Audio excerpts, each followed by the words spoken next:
today, but there was some massive news in regards to transfers today. I wasn't planning on making a news daily, but again, some big news stories, so I want to keep you guys up to date with it. Now, according to Sport Witness, Chelsea and Roman Abramovich is ready to splash £300 million this summer on signing areas that need priority: striker, centre-back, full-backs, goalkeeper, etc. And according to Dean Jones, who writes for the Bleacher Report, he stated that Chelsea are becoming increasingly hopeful about their dream of landing Erling Haaland this summer. Their strongest challenge is likely to come from Manchester City.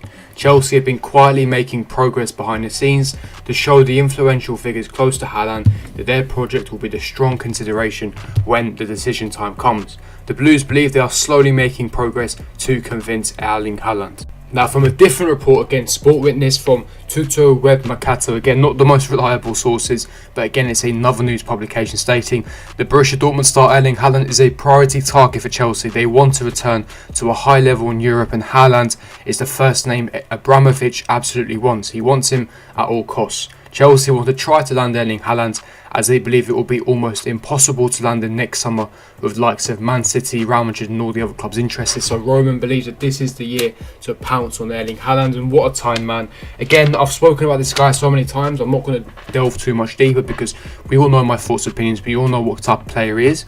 I'm just giving you guys the latest news update in regards to Erling Haaland. Now, if we were to materialise and get a deal like this sorted, as I said, it will cost around £100 million. So that's going to be a third of our budget if there is this supposed £300 million. And let's not forget that we are going to be making sales. We have a very bloated squad. We've got 3 left backs on the cards.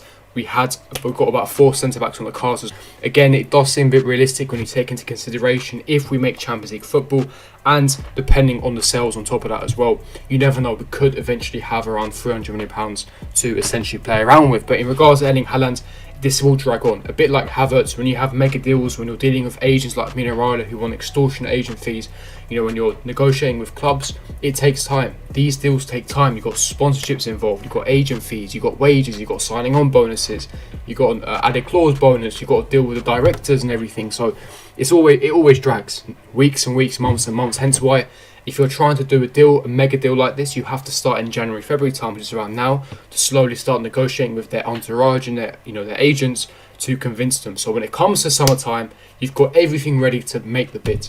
And that's how these mega deals happen. So you will be hearing little things in regards to Erling Haaland. And let's just hope, fingers crossed, that Erling Haaland will be the mega superstar signing that we get. And hopefully it will help Thomas Tuchel in his pursuit of winning major trophies at this club. Now, another player that potentially Chelsea could be linked with, not that we've been linked heavily with, but back in 2018, Carl Schumann's back 2018, Azar Kinsella, a Chelsea-connected journalist, said that when Chelsea sold Thibaut Courtois in 2018, their top 2 targets were Alisson and Jan Oblak. Atletico wouldn't accept anything less than £87 million, which was the release clause at the time, and so Chelsea looked for alternatives, finding Kepa for £71 million as a longer-term, better value. Now, in hindsight, of course, hindsight is a wonderful thing. It was the wrong decision. Kepa hasn't worked out, unfortunately. Let's hope that he regains some form in these coming weeks and months. But again, when you have Alisson, Jan Oblak as the other options, we made a disaster choice. But you take risks. Sometimes it pays off, sometimes it doesn't.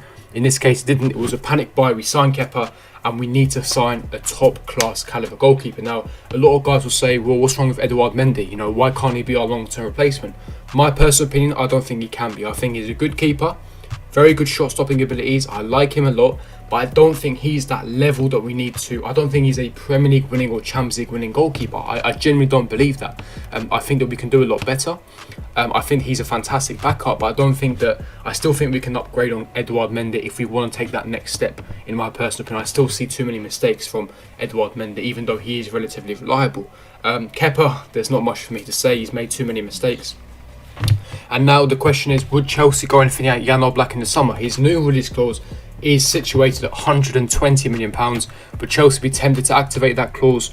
It remains to be seen. I think that, again, it's a lot of money. Will Roman sign him? Because don't forget, Erling Haaland is the priority. If we sign Erling Haaland for £100 million, are you really going to spend another 120 on Jan Oblak? I know we're going to get revenue streams. We're going to get essentially cash from sales, and we've got cash built up, and we're doing well in finances. But you're running the risk of FFP, financial fair play, and especially in this COVID market, I'm not too sure if it's too realistic, I'll be honest. But let's see, you never know. This owner, this football club, they always throw out surprises. So never say never. But would you take an Oblak at Chelsea? Do you think it's potentially realistic to sign an Oblak? Now, other players that we could potentially be linked with is Marquinhos as well. Marquinhos, from, of course, Paris Saint-Germain. Chelsea are also be signing centre-back. Matt Law wrote an article a couple of weeks ago to Chelsea. Another priority position, as well as striker, is going to be, of course, centre-back. Now, there are numerous amount of names when it comes to centre-back. We've already heard of Nicolas Schüller, Jerome Boateng, David Alaba. And we also heard whispers of Marquinhos. Now, Marquinhos is the desired one, but he is a bit more unrealistic. He signed a long-term contract not too long ago, a 5-year contract. He's in his prime, 26, 27 years of age. His family settled in Paris.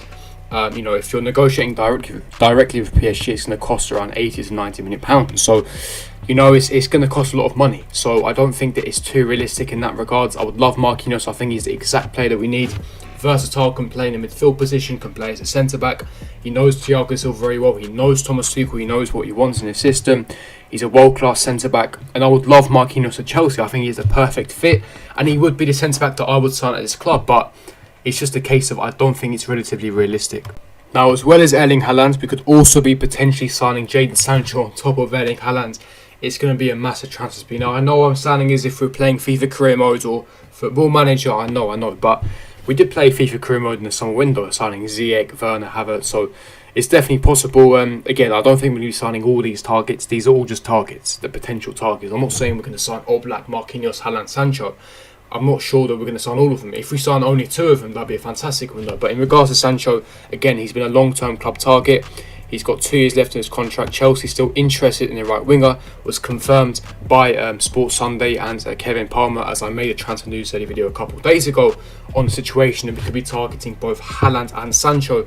But there's not been too many rumours in regards to him. We'll have to wait and see the developments in the next couple of weeks, in the next couple of months. We'll have to wait and see. But I don't think it's realistic that we're going to get both Haaland and Sancho. I think that we'll do well to get one of them, and preferably I want Haaland. So let's wait and see on that one.